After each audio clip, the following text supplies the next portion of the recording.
Dito na ho ba yung mga ninong at ninang? Hindi baling hindi nakarating ang ninong at ninang, huwag lang makalimutan ng pakimkim.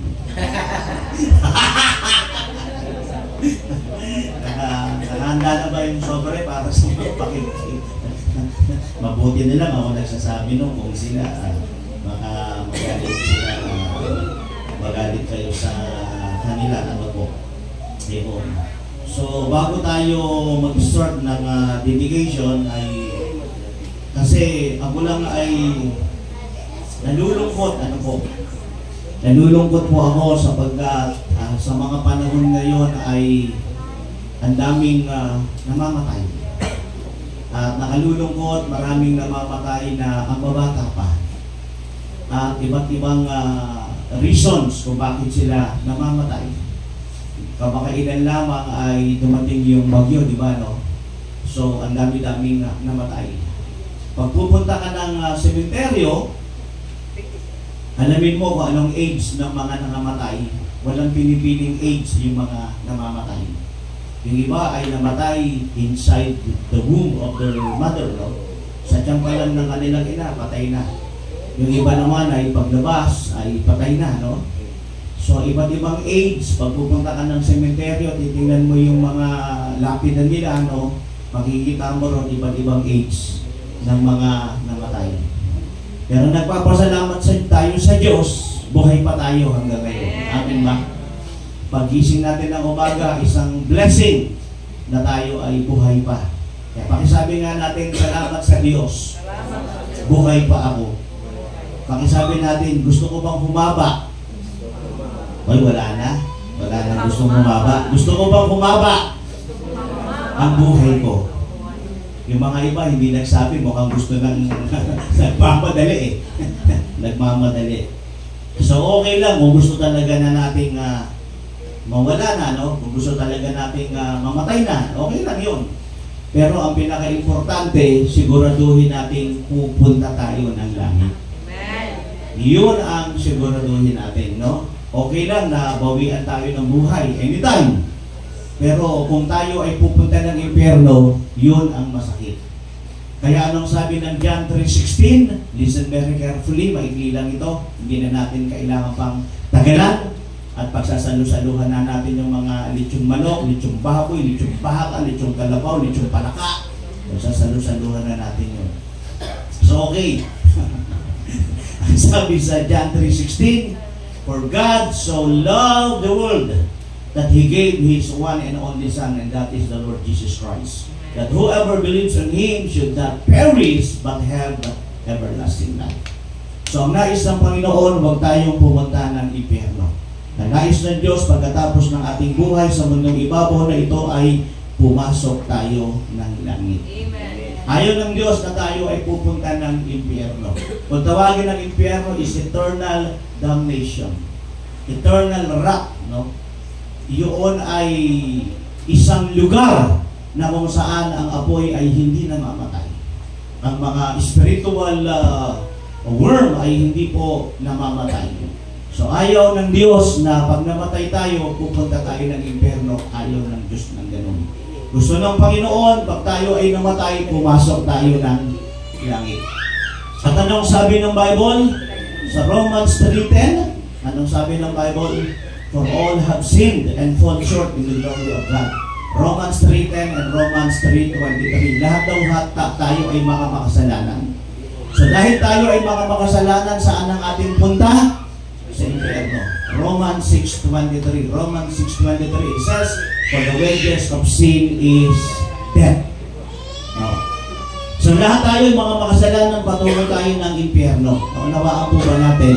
Yan. At anong sabi ng 1 John 1:8? 1 John 1:8, if we are saying that we have no sin, we are big liars. Tayo ay matitinding makasalanan pag sinasabi natin tayo ay walang kasalanan. So lahat tayo makasalanan, lahat tayo ay pupunta ng impyerno. Ngunit mahal tayo ng Diyos. For God so loved the world. So loved, sobrang mahal tayo ng Panginoon. No? At sa laki ng pagmamahal sa atin ng Diyos, ibinigay niya sa atin ang kanyang kaisa-isang anak na si Jesus. Paano niya ibinibigay? God became man. In the book of Philippians chapter 2 verse 6, God became man. Sabi ng Philippians 2:6. No, iyon. Ang Diyos ay nagkatawang tao. At sa pagkakatawang tao ni Lord, sabi ng Biblia, He suffered from the hands of sinners. And not only that, He died on the cross of the Calvary. Ang nawaan po ba natin? Si Kristo ay namatay sa krus ng Kalbaryo. Isinakripisyo niya ang kanyang buhay para sa ating lahat upang sa ganon huwag tayong pumunta ng impyerno. For all have sinned and fallen short in the glory of God, and all of us, no? Hindi sana all, talagang all. Lahat tayo patungo ng impyerno, pero mahal tayo ng Diyos. At ang ginawa ni Christ, He became man and died on the cross of the Calvary. Binayaran niya yung ating mga kasalanan. So binayaran niya ang ating mga kasalanan upang tayo ay magpapunta ng impyerno. No? At nais ni Kristo, nais ng Diyos na magkaroon tayo ng walang hanggang buhay. Amen. So ito yung pangarap ni Apostle Paul, Philippians 3:14. Ito yung pangarap ni Apostle Paul, Philippians 3:14. Makamit ko ang gantimpala doon sa langit. At ano ang gantimpala sa langit? Yung magkaroon ka ng buhay na walang hanggan. Yung pagkatapos ng buhay mo sa mundong ibabaw na ito ay pumasok ka ng langit. Hindi natin alam kung kailan tayo mamamatay. Hindi natin alam. Marami, ang lakas-lakas, bigla, patay. And this is the reality. No? Ang dami-dami, ang lakas-lakas, all of a sudden, magugulat ka, patay na si ganito. Ganyan ang buhay. Life is unpredictable. You are alive now, tomorrow, you are dead. Hindi mo alam kung buhay ka pa bukas. Mamaya matutulog ka, pero pagising mo sa umaga, hindi mo alam kung buhay ka pa. Nobody knows, only God knows. Kung hanggang kailan tayo sa mundong ibabaw na ito. At hindi natin na dapat pakanasain na pag tayo mamatay ay pumunta tayo ng impyerno. Sapagkat hindi yun ang plano ng Lord. Ang plano ng Lord pagkatapos ng ating buhay sa mundong ibabaw na ito ay pumasok tayo ng langit. Amen. Kaya naman, God became man and died on the cross of the Calvary, according to Philippians chapter 2, verse 6. He became man and died on the cross of the Calvary. His body was murdered and His blood was shed on the cross of the Calvary. Nabugbog yung katawan ni Jesus. At hindi lang iyon na yung dugo niya ay tumagas doon sa krus sa Kalbaryo para sa ating kaligtasan. Amen. Kaya huwag tayong papayag na pag namatay tayo, pupunta tayo ng impyerno. Lahat tayo ay mamamatay. Pag pumunta ka sa lamay, isa lang ang sinasabi nila. Siya ngayon, bukas, tayo naman. Pag pumunta ka ng lamay, isa lang maririnig natin. Siya ngayon, tayo, bukas, tayo naman. At di natin alam kung kailan yun. Naunawaan po ba natin? So dapat lagi tayong nakahanda. Para anytime na mamatay tayo, papasok tayo ng langit. Ano po? So yun. So ngayon, ano yung mga palatandaan pa na ikaw ay papasok na ng langit, no? Yung bang ikaw ay nakapagbagong buhay na. Amen. 2 Corinthians 5:17, therefore, if anyone be in Christ, he is a new creation. All things are passed away and behold, things are becoming new. Pag hindi ka born again o bagong buhay, the word born again means this is not a religion, it means having a new life in Christ. May bagong buhay. Ang ibig sabihin ng born again ay bagong buhay. Kaya kung ikaw may born again na, bagong buhay ka na, hindi ka na pasaway. Pag pasaway ka pa, hindi ka born again. Ikaw ay pasaway. Ang mga pasaway, patungo ng impyerno. Amin po ba? Taas nga kamay ng mga pasaway? It's time to repent from our sins, di ba? And become new in Christ. Ano po? So, ganoon yun. Kaya yun ang mga palatandaan ng isang tao ay na kay Kristo na siya ay meron ng bagong buhay. At nagkakaroon ka ng pagmamahal sa Diyos. Sapagat nung una, hindi natin mahal ang Diyos, hindi tayo sumusunod sa Diyos. Sinusunod natin yung gusto natin. Yan. At nagkakaroon tayo ng pagmamahal sa ating kapwa. nagkakaroon tayo ng awa, nagkakaroon tayo ng pagpapatawad. Natututo na tayong magpatawad. Amen? Noon, kapag merong nagagalit sa atin, gusto natin gantihan ng mas matinding galit. Pero pag may bagong buhay ka, pag born again ka, nagagawa mong magpatawad. Amen. Nagagawa mong magpasensya, umintindi. May tao pa mo ba rito? Nagagawa mo. At kung sakali mang ikaw ay sumabog at talagang nagalit ka, hindi ka nagmumura. You are not cursing, you are not cussing, you are not saying bad words. Ano po? Siyempre, nagalit ka eh. Alangan naman. Kaya na tayong mga Ilonggo, masarap magalit, di ba? Malumanay tayo eh, no? Malumanay tayo eh. O, hindi ko gaya ng mga Ilocano. Yung mga Ilocano, lalakas ang boses niyan eh. Pero yung mga Bisaya, magagalang yan, malalambot yan, di ba? Ganoon. So, ibig sabihin, na ang mga born again, ng mga bagong buhay, nakakapagpatawad na yan. At hindi yan naghihiganti, hindi yan nagmumura, hindi yan nagsasalita ng any cursing, negative words or bad words. Naunawaan mo ba natin? So yun ang tatak ng mga tunay na Kristiyano. Kaya kinakailangan bago lumipas ang ating buhay sa mundong ibabaw na ito, maging tunay tayong Kristiyano. Christian by heart, not Christian by lips. Maraming Kristiyano dito lang, sa lips lang. Pero sa totoong buhay, hindi sila ganon. May tao pa ho ba rito? Pag hindi ka nakatingin, umiinom ng alak yan. Pag nakatingin ka, hindi na siya iinom ng alak. Pag nakatingin ka, hindi yan naninigarilyo. Pag hindi ka na nakatingin, ay naninigarilyo na yan. Nagsusugal na yan, babaero na yan, lalakero na yan, nagbibisyo na yan. Kasi walang nakatingin eh. No?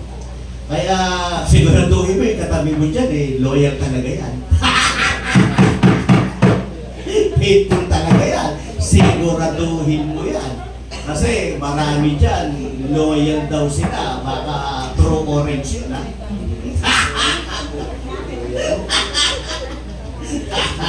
Kaya ano yan, mamaya pag dalawa na lang kayo, tapatin mo ko.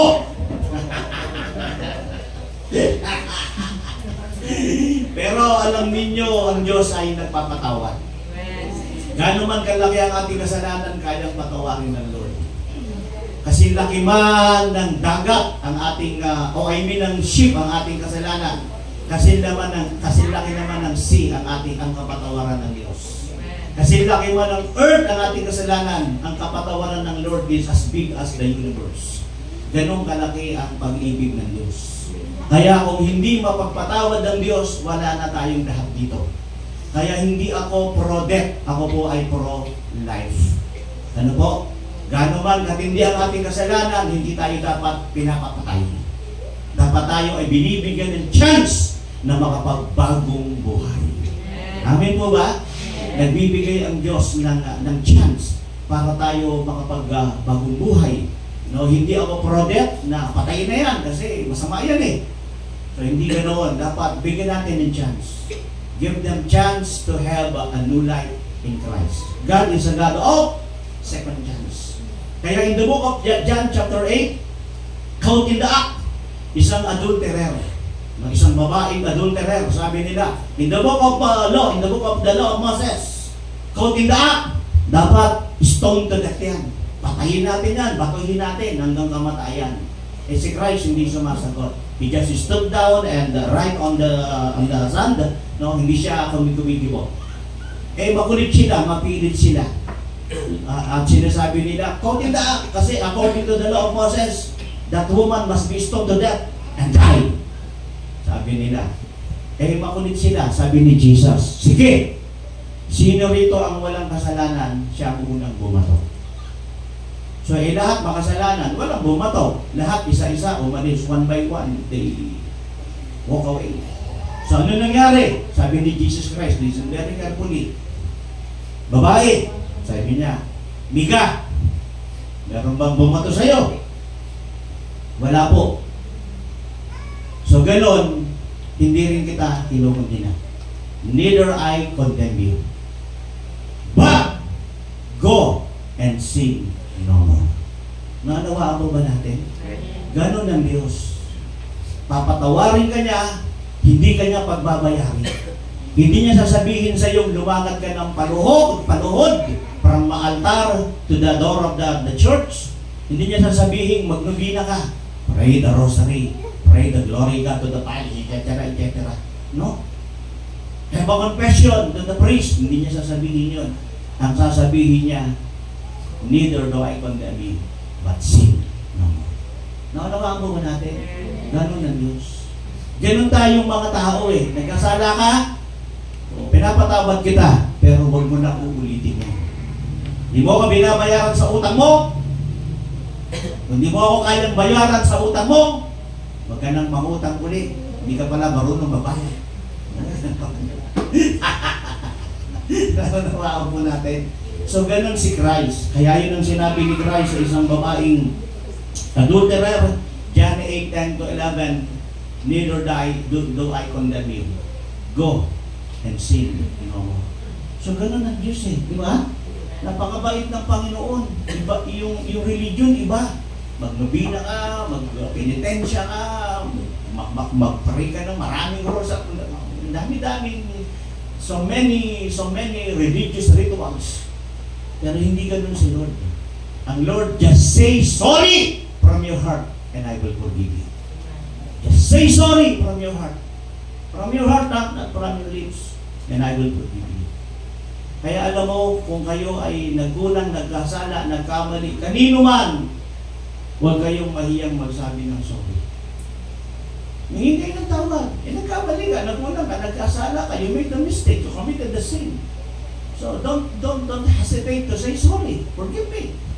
Di ba? Isa sa mga golden words yan na ating natutunan simula ng preschool. Pero nakakalimutan na yan ng marami. No? Yung pagsasalita ng sorry. No? And at ano sabi ng Biblia? Hiding your sin, covering your sin, it's not good. You have to say sorry. Amen? Kaya baka meron kang kagalit ha? Makipagbati ka na. At kahit nang ayaw niya makipagbati sa'yo, makipagbati ka pa rin sa kanya.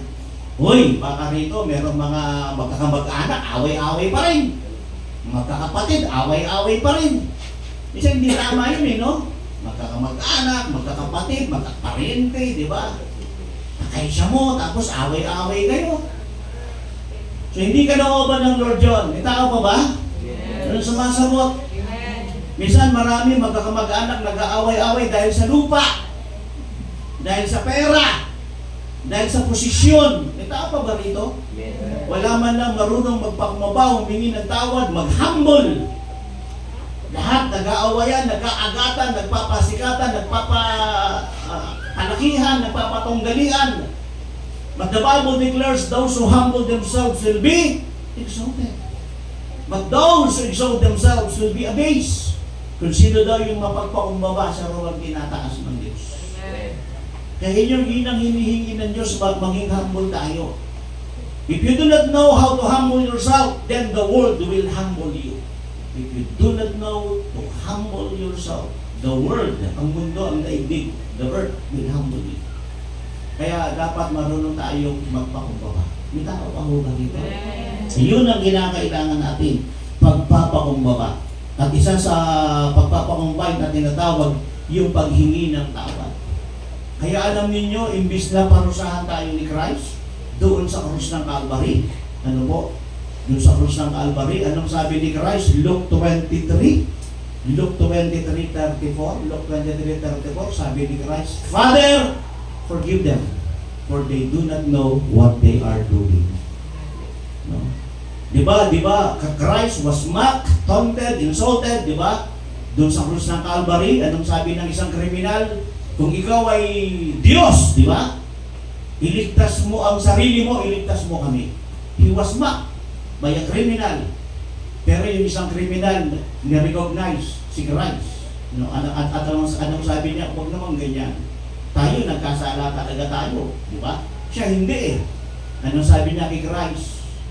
Remember me when you come into paradise. Paradise means heaven. Merong paradise kasi warehouse eh. So hindi yun ha. Paradise means heaven. 2 Corinthians 12:1-4. Pag may nabasa ka sa Bible na paradise, that is heaven. 2 Corinthians 12:1-4, the fifth throne of God. Naunawaan po ba natin? Heaven po yun. Kaya anong sabi ni Christ? Today, you will be with me in paradise. Ngayon, dadaling kita ng langit. Ang sarap na pag ikaw ay namatay, ang escort mo patungo ng langit, angel. Ang hirap pag ikaw ay namatay, ang escort mo papunta ng hell ay demonyo. So yun ang ayaw ng Lord. Kaya anong sabi ng Biblia? Tingin sa akin, magwawakas na po ako. Kung yung mata mo nagkasala, nanaw! Dukutin mo. Mas maganda pang pumunta ka sa impyerno na walang mata, ay sa langit na walang mata, kaysa pumunta ka sa impyerno na buo ang mata. Kung nagkasala ang kamay mo, karit! Hindi naman ito literal, ha? Kasi ginagawa ito ng mga Arabiano, eh. Pinuputol talaga yung kamay, eh. That is not literal. Mas mabuti pang wala kang kamay, pumasok ka ng langit. Naunawaan po ba natin? Mas maganda lang mahirap ka na papasok ka ng langit, kaysa naman ang yaman-yaman mo, nagnakaw ka naman. Sikat ka nga, ang dami mo namang pinapakan. So mas mabuti lang pumunta ka ng impyerno ng mahirap. May tapa mo ba nito?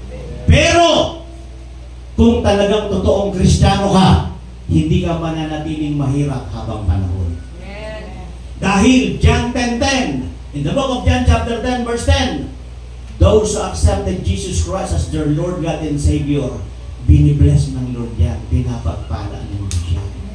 Kaya kung nakakaranas ka ng kahirapan, hindi ka pinapagpala ng Panginoon, maybe you are disobedient to Christ. Dahil kung ikaw ay masunurin sa Diyos, the Lord will bless you abundantly. Pagpapalain ka ng Panginoon. The Lord will promote you, no? From glory to glory, from victory to victory. Naunawaan po ba natin? Kaya pag nakakakita ka ng maraming Kristiyano, pastor, mangangaral, reverend, bishop, full time, ang hirap-hirap. Questionin ni bishop, ni pastor, ni reverend ang sarili niya. Bishop, reverend, pastora, Christian, bakit ang hirap-hirap mo? Isinasabi ng Bible, Isaiah 1:19, those who are obedient, no, they will eat the best of the land. Amen. They will experience the best of the land. Naunawaan po ba natin? Halapitin yung katabi nyo, baka nakatulog na. At tapos na tayo, kumakain na tayo ng lechon, nandito pa rin siya, tulog pa rin. So naunawaan po natin. So kapag nakakakita ka ng mga bishop, reverend, full-time, pastora, mahihirap, hindi ko maintindihan, baka disobedient yun, masukain yun.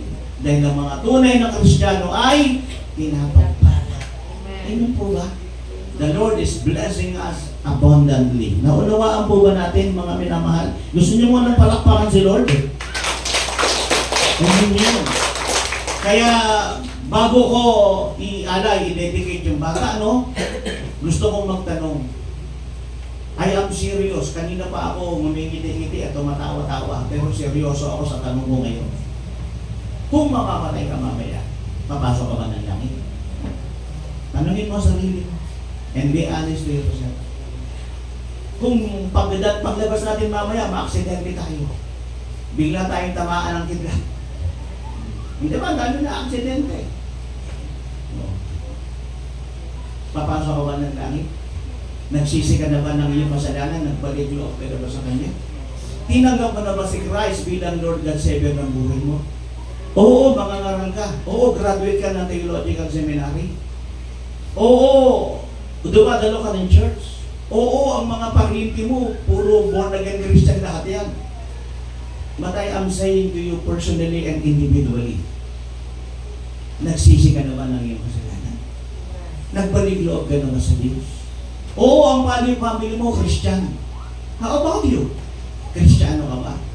Kung hindi pa, I am giving you a chance today. Bago ko po i-bless yung bata, gusto ko muna kayo ma-bless ang bawat isa. Pwede po ba tayong tumayo? At habang tayo nakatayo, huwag niyo munang kalapitin yung bawat isa, ha? Huwag niyo munang kausapin. Pwede po bang yumuko at tumikit? Will you bow down your heads and close your eyes? And right now, please be honest to yourself. Will you go to heaven when you die? I'm not kidding. I'm not joking. People are dying in a very young age. And people are dying without Jesus in their lives. Ang daming namamatay ang babata pa. At sila'y namamatay ng walang Kristo sa kanilang puso. Hindi ka na tinatakot. But this is the reality of life. Kaya kung sa oras na ito, you know and you know, you are not yet Christian by heart. Hindi ka pa ang totoong Kristiyano. Hindi mo pa tinanggap si Christ bilang Lord and Savior ng buhay mo. O ikaw ay isang dating mahangaral, nag-aral ng Bible school, pero ikaw ay nag-backslide. Ikaw ay dating manggagawa, dating full-time leader ng church, and you went backslide. It's time for you to return to the kingdom of Jesus, a kingdom that cannot be shaken. So I am giving you a chance to return to the Lord.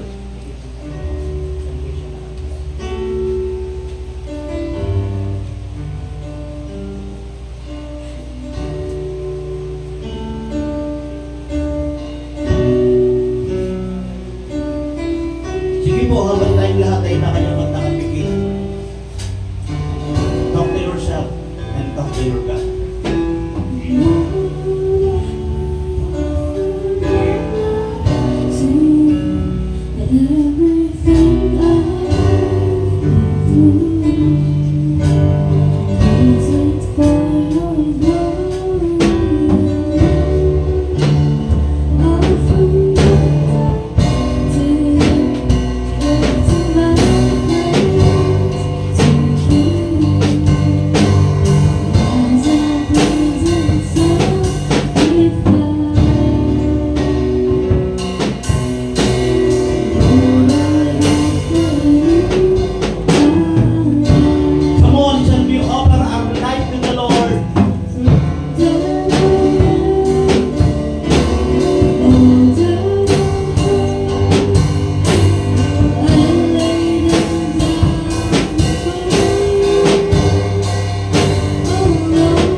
Kung nais mong tanggapin si Christ bilang Lord God Savior ng buhay mo, nais mo nang isuko ng totohanan ng buhay mo sa Kanya, pati na rin ang iyong sakit para sa iyong kagalingan, pati na rin sa iyong magandang kinabukasan kasama ang iyong mga mahal sa buhay.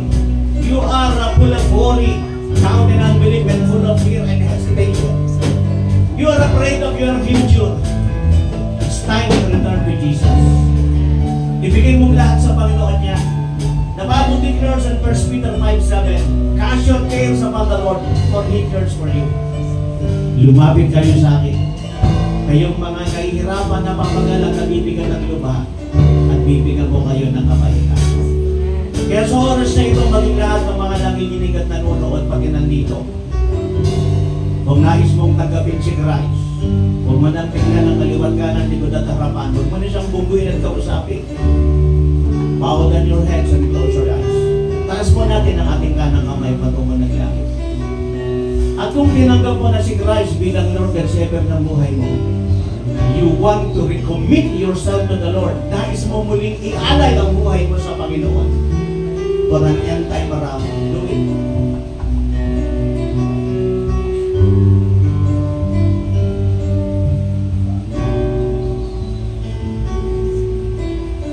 Lord, I offer my life to you. Everything I've been through, use it for your glory and offer my life to you, lifting my praise to you. As a pleasing sacrifice, Lord, I offer you. For the very last time, sing it. Lord,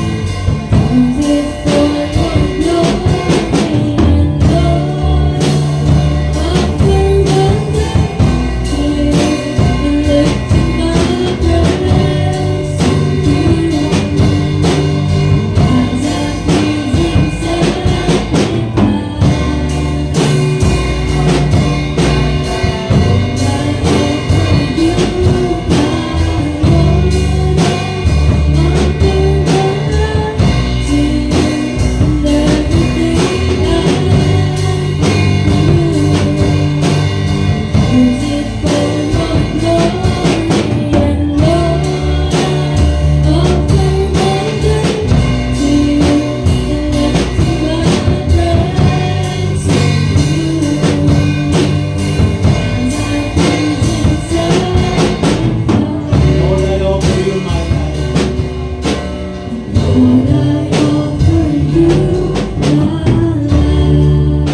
Please repeat this prayer after me. Sundin mo ako galing sa puso mo. Panginoong Yesus, lakasan po natin. Panginoong Yesus, ako po'y makasalanan, patungo ng impyerno, pero mahal mo, nagkatawang tao ka, namatay ka sa krus ng Kalbaryo, para ako ay magkaroon ng buhay na walang hanggan sa langit.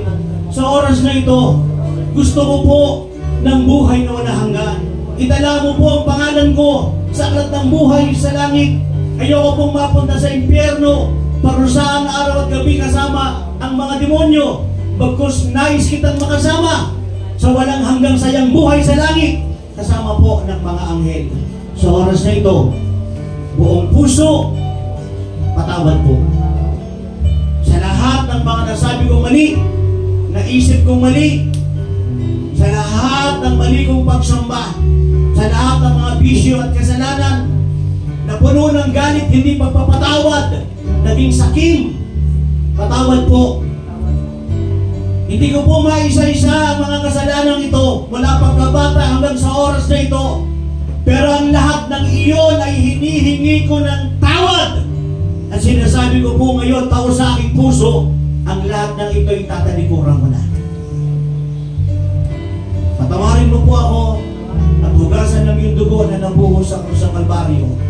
Bukas ngayon ang aking puso, pumasok ka Jesus sa pamamagitan ng Holy Spirit, and be the Lord God and Savior of my life. Kapatid, kaibigan, mga minamahal, kung ito'y pinag-pray mo nang galing sa iyong puso, You are now a child of God. Sapagkat hindi lahat ay anak ng Diyos. We are all created by God. But those only accepted Christ as their Lord God and Savior became the sons and daughters of God. John 1:12. Kaya kung ikaw ngayon ay tumanggap kay Christ bilang Lord God and Savior ng iyong buhay, ikaw ay anak ng Diyos sa pasok ng langit and entitled for all the benefits of the cross of the Calvary. Kaya sa oras na ito, bago ko pa ipag-pray yung bata, I just want to take this opportunity, ipatong mo yung kamay mo, ipatong mo sa puso mo. Habang nakapatong ang kamay mo sa puso mo, sabihin mo sa Diyos kung ano yung sakit mo, pagalingin ka. Sige, sabihin mo. Yung mahal mo sa buhay na hindi paligtas, banggitin mo yung pangalan niya. Sabihin mo, Lord, iligtas mo siya, ibalin mo siya. Sige po. Habang nakapatong ang kamay mo sa puso mo, lahat ng prayer request mo, banggitin mo na. Sabihin mo na, nakikinig ang Lord. God is listening. Come on, talk to your God. Bow down your hands and close your eyes and talk to your God. God is listening. He is just a prayer away. Nakikinig mo ang Diyos. Sabihin mo lahat. Sakit mo, magaganda mong pangarap, all your good dreams, all your good desire, mga mahal mo sa buhay na naliligaw, nalilis ng landas, sabihin mo sa Diyos, ibulong mo sa Diyos, Lord, ibalik mo siya sa iyo. Urarabashiriyan, dararahanda, darahanda, darahanda, karibiyan, darabahanda. Okay, so para dito, meron tayo. Sige po, just talk to your God. Urarabashiriyan, sige po, just talk to your God.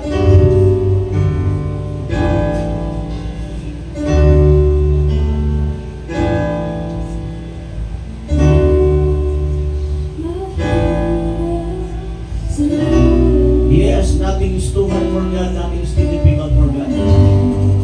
God is not limited by time, distance, and even space. Siya ang Panginoon na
Habang tayong lahat ay nakayabang, nakapikit, nakapatong ang kamay, patungo ng puso.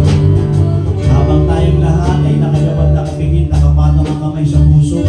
Maging lahat ng mga nakikinig at nanonood. Receive your healing now. Receive your miracle now.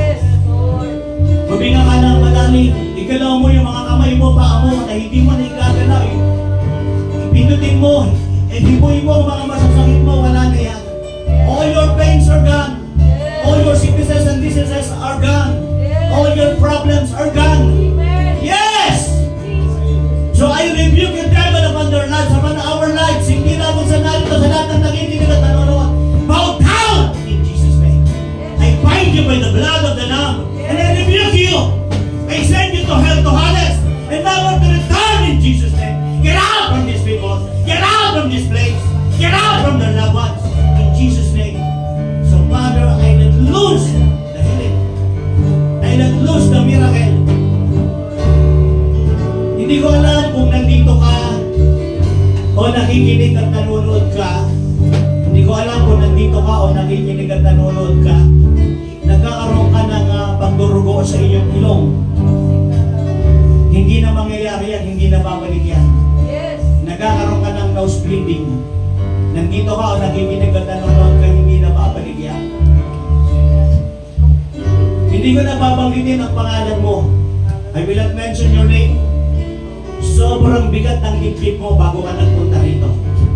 Sobrang bigat ng dibdib mo bago ka nakinig at nanood. Sa oras na ito, wala na yan, magaang na. The Lord is giving you peace. At yung pag-aaway-aaway ng family yan, matatapos na yan. Yes! Yung away-away ng family na yan, yung mga disunity na yan, matatapos na yan. And new thing is coming to your loved ones, to your family. And you will be united. Yes, thus saith the Lord. I prophesy in Jesus' name. At lahat ng kahirapan ninyo, tapos na yan. Lahat ng mga kakulangan nyo, financial, tapos na lahat yan. Yung kawalan mo ng trabaho, dumating na yung trabaho mo. At yung mahina mong negosyo, pinapalakasan ng Diyos ang negosyo mo. And yes, we will travel all over the Philippine Island, and we will travel all over the nations of the world. So the nations of the world are waiting for us. Yes, Spain, we are coming. Particularly Madrid, yes, we are coming. Hindi ko na po mababanggit at maisa-isa pa sa dami ninyo. Pero sa oras na ito, pasalamatan mo na siya. Say thank you, Lord. Thank you, Jesus. Panginoon, hindi ko na po maaabot pa ang isa-isa. Hindi ko naman sila lahat mapapalapit, sapagkat hindi naman lahat siguro ay ninang at ninang. Pero Panginoon, from my very heart, bless them. Don't let them go away, don't let them go home without being blessed. I release all the blessings sa kanila. Kasama po ang kanilang mga mahal sa buhay. And let them be blessed forever, God, in Jesus' name. And let this blessing, Father God, be sealed by your holy blood. And let them be blessed forever. And may they serve you till the last breath of their lives. Dumating man ang maraming problema, pagsubok, laban ng buhay, tukso at temptation, huwag nawa silang umalis sa iyo. Magtiwala, nawa sila na hindi mo sila iniiwan, ipinababayaan man. You never leave them, you never forsake them. So Father, I release all the blessing unto them, maging sa kanilang mga mahal sa buhay. Pag-aaral, trabaho, negosyo, pag-abroad, pamumuhay sa abroad, at sa kanilang buong lahi at ibig. Salamat po, O Diyos, ang marami sa pangalan ni Jesus. Amen and amen. Palakpakan natin ang Panginoon. Kapag ganyan ang palakpak nyo para sa akin, tatanggapin ko yan. Pero kung ang palakpak nyo para sa Diyos, ganyan lang, hindi tinatanggapin ko. Palakpak para sa Diyos! Hallelujah! Bago po kayo umupo, honestly, huwag kayong mahiya. Sino po yung na-bless? Taas ang kamay. Sino yung naramdaman mo, answered prayer ka na, taas ang kamay. Yung naramdaman mo, the Lord healed you, taas ang kamay. Sino po yung dumating na may sakit tapos biglang naramdaman mo na wala yung sakit, taas ang kamay. May sakit po kayo kanina na naramdaman, tapos yung nag-pray tayo, biglang nawala. Sige nga po, lapit nga kayo saglit. Lapit nga po kayo. Upo muna kayo. Upo muna kayo. Yan. Wag po kayong magmamadali ha. Bagamat kami po ang Carillo del Saba ay taga-Banua, taga-Mambusaw kami, pero galing pa kami ng Manila ha. Mahaba biyahe namin, kaya huwag kayong magmamadali. Okay lang? Ano pong pangalan nyo? Annalyn, ano pong apelido nyo? Lata. Bago kayo nagpunta rito, ano yung naramdaman yung masakit? Ang ako na ang heart pala, kung kami nag-susunod. Tapos kung agaw, hindi ko ginawa, namin yan. Nang hindi na pamali. So, pamatyaga, kung nag-sulok-sulok ang malambing na do spirit, diba? So, kung ano ko ginawa, terus lo sa ako na pag sa mabugnaw, pag nagapamatya ko sa galakat, ng galakat, pag sa nung ay na kung nagpamatya, mabugnaw yun. Ano, ay paggabi raw yung kanyang heart, ano no? May problem, no? Pero kanina meron daw malamig na tumama sa kanya. So ngayon okay na siya. So wala na po. Ayun. Sino pong nagpagaling sa inyo? Si Lord. Pumilihin ang pangalan ng Panginoon. Amen! Di ba nakakatuwa, no? Mag-aalay lang tayo ng bata, nagligtas si Lord. Mag-aalay lang tayo ng bata, nagpagaling si Lord. We are now, sa favorite part po ng lahat, yung ating exhortation of offering. Pero sabi nga, mag-testimony daw muna. And this time, hindi na muna ako magtatawag. Ako na mismo po ang mag-testify ngayong araw. Because I hope you're aware naman po, last August, check lang pa. August 9 and 10, nag-mission trip po tayo sa Capiz. And it was, I can say, very successful talaga. At sobrang blessed po ako na isa po ako sa nakaranas nun. And isang pala po na para kay Lord. Isang pala pa tayo para kay Lord. That time. So, ay po talaga ginawa Lord that time sa Capiz. Yung mission trip anniversary nun is August 9 and 10. All I can say is sobrang ramdam na kay Praise Lord sa bawat dinaanan namin.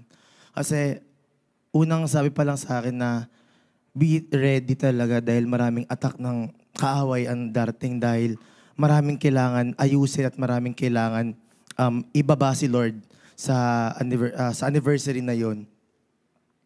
So, sa bawat service and fellowship, first is nagkaroon tayo doon ng isang christening. And then, nung nangyari po doon was, for me, mas maganda opportunity po yun nung nangyari nun dahil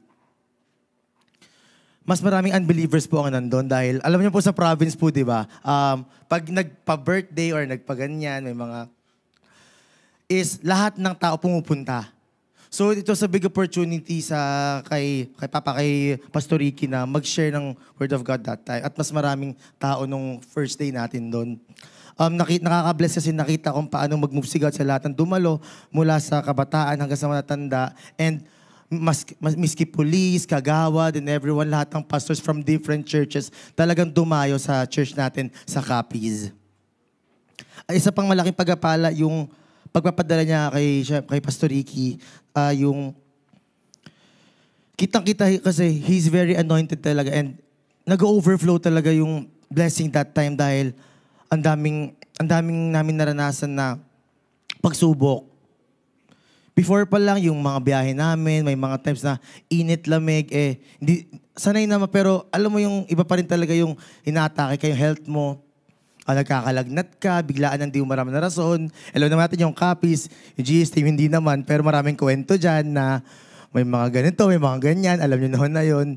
And we are all aware na nag-iingat talaga kami. Pero kahit anong pag-iingat mo, may talagang, yung demonyo talaga may gagawin at gagawin. Ano sinaramdaman ko yun, may mga hindi inaasahan na before the anniversary, may mga times na ang daming may mga, yung phone ko na lang, kasi sinabihan ako, mag-exhort din ako ng offering doon. And what I need, syempre, is my Bible sa phone ko, yun lang. And then, biglaan na lang talaga, yung phone ko nasira. Yung phone ko, wala talagang sira. Pero bila siya nasira, that time na sabi, bago ako tumayo, mag-pray ka, ganyan, sabi sa akin ni Papa. And yung phone ko nasira talaga. Kung anong gagawin ko. And then, madaling araw, what I did is, tumakbo ko saan-saang baryo. Umabot sa pinabundok talaga. And then, that time, may isang tumulong sa akin na parang pinsan ng pinsan ko, which is hindi siya believer. Isa siyang, matagal na siyang, I think, Jehovah siya. Jehovah siya, sabi, religious naman daw siya. Pero for me, it was a silver lining, parang naging blessing pa yun dahil yung tumulong sa akin na yun is napatanggap pa namin ni Papa dahil siya yung nag-tour sa amin. Parang before kasi may pununtahan muna kami, nagpahinga muna kami at naligtas pa namin siya. At isa yun parang natuwa ako dahil nasira phone ko and then tinulungan niya lang ako and then naging blessing pa yun dahil isang kaluluwa na ligtas nung araw na yun. Kaya we want to give all the glory and honor back to God dahil siya talaga yung bida ng anniversary na yon on a Sunday. Lahat ng kagawad, nandun ang daming tao, maapaw yung pagkain, and everybody was still there. And everybody was focused dun sa anniversary na yun nga, resettlement, may mga reconciliation, at syempre tuloy-tuloy pa rin yung blessing on that day ng anniversary. And I believe na marami talaga siyang gagawin sa Capiz pa at sa different parts ng mundo, not just here locally but internationally. So, bago tayo lumako sa offering, dapat pa rin talaga tuloy-tuloy yung pag-ibigay natin sa mission travel sa buong Pilipinas, sa buong mundo. Tama po ba? Amen. So, bakit tayo nagbibigay? Tayo pa dumako sa offering. Bakit tayo nagbibigay? Hindi dahil kailangan ng church, tama po ba? Nagbibigay tayo, bakit? Kasi ito ay ating parangal para sa Kanya. We are giving back and giving thanks to Him. Ang pag-ibigay isa sa pinakamakapangyarihang paraan para ipakita ang pagmamahal at pananampalataya natin para sa Kanya. Meron po ba kayong kilala na kaibigan nyo or mga kumare nyo, mga kumpare nyo na sobrang generous? Yung parang paglalabas kayo, lagi nanlilibre. May mga ganun po ba kayo? Sige, turo nyo. Baka may kakilala kayo, mga kaibigan nyo, ganyan. Ako naman po, ang pinakakilala kong generous ay si Jesus talaga. Why? Si Lord lang naman ang pinaka-generous sa tao na nakilala ko. Nagkatawang tao siya sa lupa. Tama po ba? Iniwan niya yung comfort niya sa langit, bumaba siya. Iniwan niya yung comfort niya na meron siya sa langit. Iniwan niya lahat, ang pagiging Diyos niya at nagkatawang tao siya. And He gave His life on the cross para sa atin. Hindi ba sapat yun para pasalamatan natin siya? Tama po ba? In response, syempre, we all know that si Lord ang pinakakilala kong generous na tao. Tayo ay tinawag upang maging generous also. Diba? Sabi nga nila, alam niyo po ba yung salita, what would Jesus do? Na WWJD. I always think that sa lahat ng gagawin ko, pag may gagawin ako isang bagay, pag si Lord ba gagawin po to? So if God is a generous God, ba't hindi rin tayo maging generous sa iba? Tama po ba? At lalo na sa Kanya. And I also want to give another point is ang pagbibigay ay dapat nanggagaling po sa ating puso. Tama po ba? Hindi nakatingin si Lord sa halaga ng ating binigay, kundi sa puso na nasa likod na ito. Tama. Tama po ba? Sa 2 Corinthians 9:7, it says, mahal ng Diyos ang nagbibigay ng masaya. In English, God loves a cheerful giver. So another point is, ang pagbibigay ay gawa ng pananampalataya or faith. We are not giving dahil gusto lang natin. It shows how our faith is firm. How our faith is dahil Magibigay tayo kasi alam natin may kapalit lang ito. Magibigay lang ako dahil parang utos sa akin ito. But no, hindi po dapat ganun ang mindset natin. We are giving, not just we want to give back lang kasi parang required, ganito, ganyan. Pero yung faith natin, the fact that you are giving to something para ma-bless tayo lalo. So kapag nagbibigay ka is, sinasabi mo dapat, mas nagtitiwala ako kay Lord kaysa sa pera na to. Tama po ba? So may pera ka, ano kaya magagawa ng pera na to? Hindi po dapat. Ibibigay ko tong pera na to kay Lord kasi siya ang mag-manage nito at papalaguin niya ito. Tama po ba? Sabi nga sa Malaki 3:10, subukan ninyo ako, sabi ng Panginoon, at kung hindi ko bubuksan ng pintun, ay bintana ng langit at pagbubuhusan kayo ng masaganang pagpapala. Kasi hindi ka bibiguin ng Diyos. Hindi siya kukuha sa'yo para mawalan ka, kundi papagpalain ka niya lalo.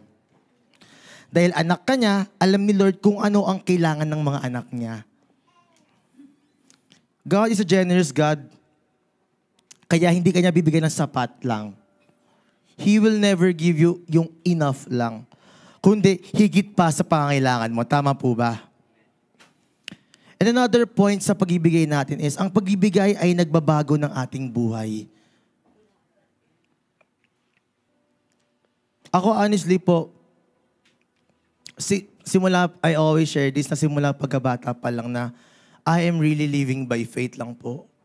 Our family is living by faith. Na lahat po ng pinagdaanan namin is, lahat po ng pinag-aralan po namin, ay we always give back pa rin kay Lord.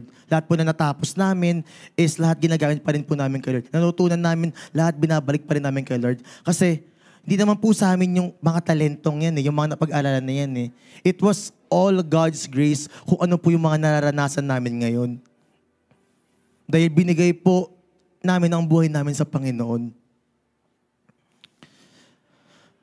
We all know yung offering ay nakakatulong sa mga outreach, missions, youth camps, radio, TV, mga yan, social media, lalo na very rampant. Napakadali lang mag-reach out ngayon ng mga tao through social media. Tama po ba? So yung pag-ibigay natin is, malakas ang maabot niyan. Yung pag-ibigay mo, it will be used in this church. Ang Lord ang gagawa ng paraan para ma-reach out pang ibang tao sa ating mga binibigay. Sabi nga po sa Acts 20:35, mas mapalad ang nagbibigay kaysa sa tumatanggap. This is very, paulit-ulit po, pero totoo pa rin po Because if you give wholeheartedly, God will see your heart na pure ang pag-ibigay mo, kaya He will bless you so much. Ang pag-ibigay ay also pagtitiwala ito sa Diyos sa kabila ng kakulangan.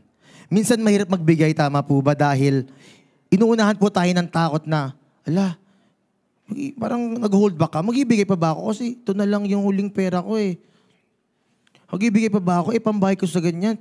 Pangkain namin to ng kaibigan ko. Pang-birthday namin to. And then, dapat, hindi po ganun Kasi, once na magbigay tayo, lalo na pagkapos po tayo, doon po last manusukat ang tiwala natin kay Lord. Tama po ba? When you're at your lowest, madalas naaalala si Lord, pero hindi dapat. We should remember God at our highs and lows. Tama po ba? And lastly, to end this, ang pag-ibigay ay bahagi ng buhay ng Kristiyano. We all know this, ang pagsasakripisyo ay big part of our Christian lives. Ang tunay na Kristiyano ay hindi lamang nagbabasa ng Bible, nag-pray lang dahil gusto lang natin. Ito ay nagbibigay din, ang offering ay para sa kaligtasan ng maraming kaluluwa. Maraming maabot ang pag-offering natin. We will bless other people when we give. Lahat ay makikita kung gaano tayo glowing, paano tayo naniniwala sila. Ay, grabe siya magbigay. Pero it shows naman, pero grabe naman siya pinagpapalad ng Panginoon. Tama po ba? Kapag ibigay tayo, binubuhay natin ang pananampalataya kay Lord. Our faith is overflowing. Tama po ba? Kapag tapat ang puso mo sa pagbibigay, si Lord na ang bahala sa reward mo. Don't rely sa ibang tao na magbibigay ako para makita ng ibang tao na bless ako, kaya nagbibigay ako.